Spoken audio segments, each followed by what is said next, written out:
मैं डॉक्टर देवेंद्र सिंह, सह आचार्य Hindi, MSJ college, Bharatpur, Rajasthan. कक्षा MA फाइनल हिंदी, पंचम प्रश्न पत्र, जयशंकर प्रसाद। पुस्तक कामायनी, प्रकरण दर्शन सार का दूसरा भाग। इड़ा श्रद्धा से क्षमा चाहती है।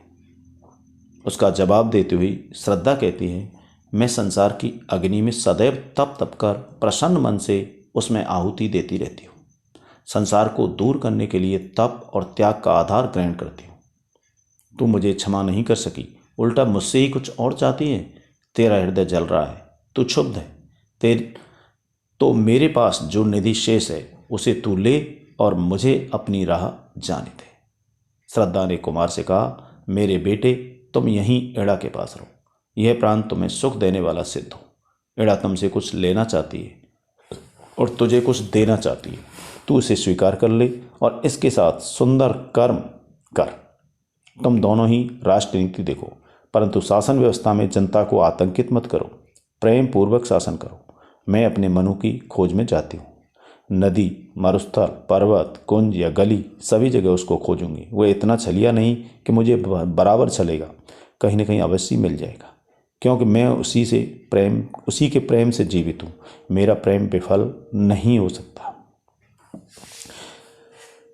तुम मनु के पुत्र मानव हो। मैं कामना करती हूँ कि तुम्हारा यश का गान होगा। कुमार ने कहा, माँ, इस प्रकार मुझसे अपनी ममता मत तोड़ो। मैं चाहता हूँ कि तेरी आज्ञा का पालन करते हुए मैं तेरे प्यार का सहारा पाते हुए जीऊँ या मरूँ, पर मेरी प्रतिज्ञा भंग न हो। मेरा जीवन तुम्हारे आशीर्वाद से मंगलमय हो। तू मुझे छोड़कर जा रही है। मेरी इच्छा है कि तुम्हारी गोद मुझे पुनः प्राप्त हो। कामायनी ने आश्वासन दिया, हे मेरे बच्चे, मुझसे अलग होने का तुम्हारा दुख स्वाभाविक है, किंतु इड़ा का पवित्र स्नेह तुम्हारे इस दुख को दूर कर देगा। इड़ा बुद्धि प्रधान होने के कारण तर्क प्रवीण है। तू श्रद्धा में होने के कारण विश्वास प्रधान है। साथ ही पिता पद से तू मननशील भी। तू निर्भय होकर कर्म कर, शासन व्यवस्था संभाल। इड़ा बहुत दुखी है, तू इसके कष्टों को दूर कर दे। तेरे हाथों मानव का भाग्य उदय हो। मैं यही चाहती हूँ। पुत्र, माँ की यही अंतिम मांग है कि तुम प्रजा में समरसता का प्रचार करो, सबको समान बनाओ। इड़ा ने कहा, देवी, तुम्हारे ये मधुर बोल विश्वास भरे। मैं इन्हें सदैव स्मरण रखना चाहती हूँ और इन्हीं के अनुसार सारे कार्य करना चाहती हूँ। तुम्हारा प्रगाढ़ स्नेह हमारे कल्याण का उद्यम बने। जैसे बादल अपनी स्नेहमयी सरस वर्षा से संसार का ताप दूर करता है, उसी प्रकार तुम्हारा स्नेहपूर्ण आकर्षण हमें प्रसन्न एवं सुखी बनावे।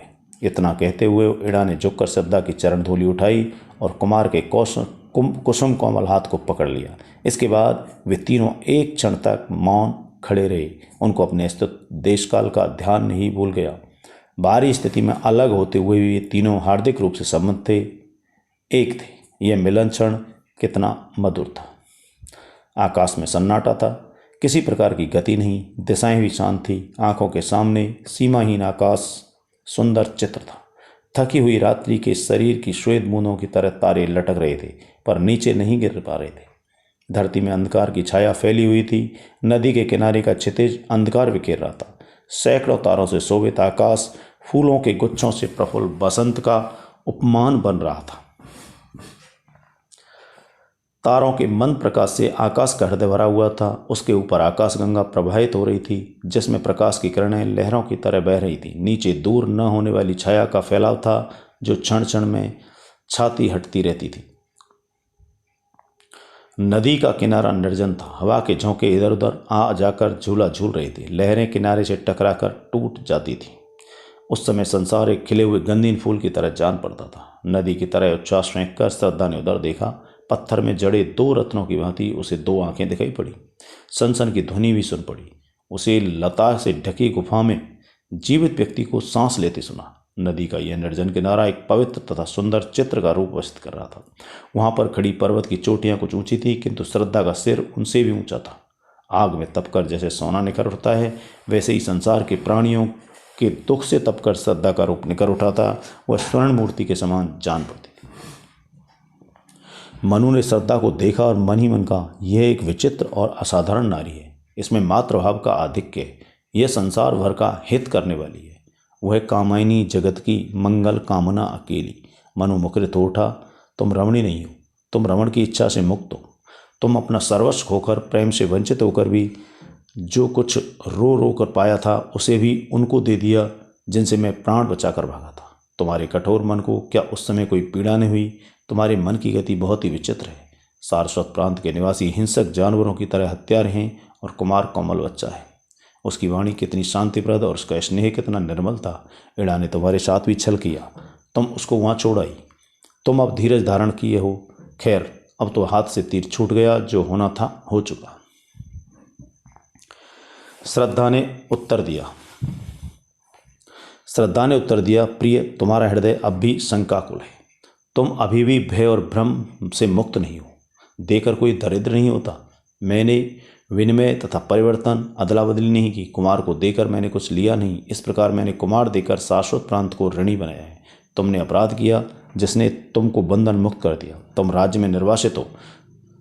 से निर्वासित हो। जिन्हें तुम अपना समझते थे उनसे तुम्हारा अब कोई संबंध नहीं है। फिर तुम्हारा पीड़ा क्यों हो रही है? साफ आती है कि तुम्हें प्रसन्नता के साथ आदान प्रदान पर आस्था रखनी चाहिए। मनु बोला, देवी, तुम्हारा स्वभाव कितना उदार है। तुम सभी के प्रति समता का भाव रखती हो, सभी को क्षमा करना चाहती हो। स्वार्थहीन तुम्हारा हृदय माता का हृदय है।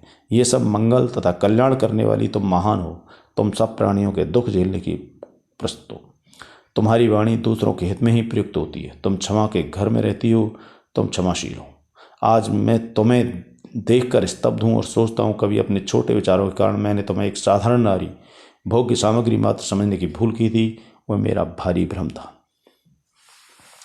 इस निर्जन नदी के किनारे अधीरता से घूमता हुआ, भूल, पीड़ा, तीक्ष्ण वायु को सहन करता हुआ, भावों की चक्की में पिसता हुआ बराबर हो आया हूँ। किंतु आज जैसे मेरे सारे मनोकार शून्य में विलीन हो गए, वैसे ही मेरा अहम भाव का भी त्रोभाव हो गया है। तुम मेरी पिछली क्षुद्रता पर विचार मत करो। मेरा हृदय चीर कर देखो, उसमें पश्चाताप का तीर चुभ गया है। मैं अपने पहले व्यवहार के लिए पश्चाताप कर रहा हूँ। श्रद्धा और अधिक संवेदनशील होकर बोली, प्रियतम, ये झुकी हुई सूनी स्तब्ध रात बीती बात की याद जागा रही है, जब मेरे मन में प्रलय, शांति और कोलाहल का सम्मिलित आवेग भरा था और मैंने निश्चल भाव से तुम्हें अपना सर्वस्व समर्पण कर दिया था। निष्कट भाव से तुम्हारी हो गई थी। क्या मैं इतनी चंचल स्वभाव की हूँ कि उसे भुला दूँ? तुम मेरे साथ भी व्यवहार करो, मैं तुम्हें नहीं छोड़ सकती। तुम मेरे साथ जो भी व्यवहार करो, मैं तुमको नहीं छोड़ सकती। चलो, हम दोनों ऐसे स्थान पर चलें जहाँ शांति का प्रभाव उदित हो और हम तुम शांति में जीवन बिता सकें, क्योंकि मैं सदा के लिए तुम्हारी हूँ। श्रद्धा ने मनु को समझाया, देव जाति के माता पिता से उत्पन्न मानव सारी भूलों को सुधार लेगा। संसार में जो विषमता का भीषण विष फैल गया है, उसे अपने श्रेष्ठ कर्मों द्वारा दूर करके समता की स्थापना करने में समर्थ होगा। समता के प्रचार से असंयमित जीवन का भ्रम दूर हो जाएगा और तभी संयम की प्रतिष्ठा बढ़ जाएगी, जिससे सभी का अविद्य होगा। संयम ही मानव जीवन के विकास का रहस्य है। संयम से जीवनघाती संस्कारों तथा प्रथाओं का निराकरण हो जाएगा। चलने से ही पथ प्रशस्त होता है। संयम असंयम की लीक मिट जाएगी। ऊपर के शून्य को चाहे अभाव कहा जाए चाहे अंधकार, पर वह अंतरिक्ष के एक छोर से दूसरे छोर तक फैला हुआ था। वह बाहर की ओर कुछ खुला और भीतर की ओर अधिक गहरा होने के कारण अंजन का एक नीला पर्वत सा जान पड़ता था। यह अंधकार इतना विस्तृत था कि उसके पार देखना संभव नहीं था। सहसा असत अंधकार हट गया और सत्ता का स्पंदन होने लगा। उस अंधकार को चीरकर एक सत्ता स्पष्ट हुई। समुद्र मंथन से जिस प्रकार अमृत निकला था, वैसे ही उस अंधकार से ज्योति नदी फूट निकली और उसमें ज्योति पुरुष गौरवर्ण मंगलमय चिन्मय शिव के दर्शन हुए। अंधकार में उस समय केवल प्रकाश की क्रीड़ा कर रहा था। ज्योति धारा में माधुर्य की किरणों की लहरें की उठ रही थी। उस ज्योति पुरुष का विशाल शरीर विनिर्मित जान पड़ता था और अंधकार उसकी केश राशि में परिणत हो गया था। शून्य को चीरकर प्रकट होने वाली चेतन सत्ता के भीतर से एक अंतर निनाद की ध्वनि गूंजती हुई सुनाई पड़ती थी। स्वयं भगवान शिव आज नृत्य में तन्मय थे। इसी कारण सारा अंतरिक्ष प्रकाश और ध्वनि से आपूर्ण था। सभी स्वर एक लय में बंधकर ताल दे रहे थे। उस समय दिशा और काल का परिज्ञान होना कठिन था।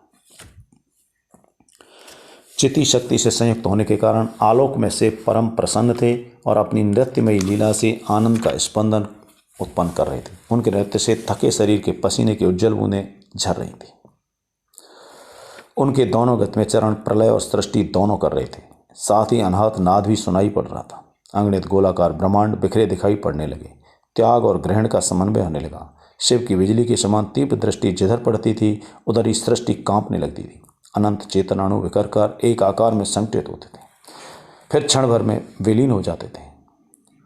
शक्ति संयुक्त सगुण शिव का प्रकाश पाप साप का विनाश करते हुए नृत्य था। शोभा के उस गागर में सारी प्रकृति घुल मिल गई और उसने एक दूसरा ही सुंदर रूप धारण कर लिया। मनु ने शिव के नृत्य करते हुए देखा और अपनी बेशुतन में तम चीख उठा, श्रद्धे, ये कितना अद्भुत दृश्य है, ये क्या है? मुझे सहारा देकर तुम उन चरणों तक ले चलो जहाँ पहुँचने पर संपूर्ण पाप पुण्य जलकर एक निर्मल पवित्रता का रूप धारण कर लेते हैं, जहाँ ज्ञान के मात्र चिन्ह भी असत्य की भांति मिट जाते हैं और केवल समरस अखंड आनंद का ही स्वरूप सामने रह जाता है। इस स्तर में कवि की समरसता का व्यापकत्व एक वांछित विस्तार पा लेता है।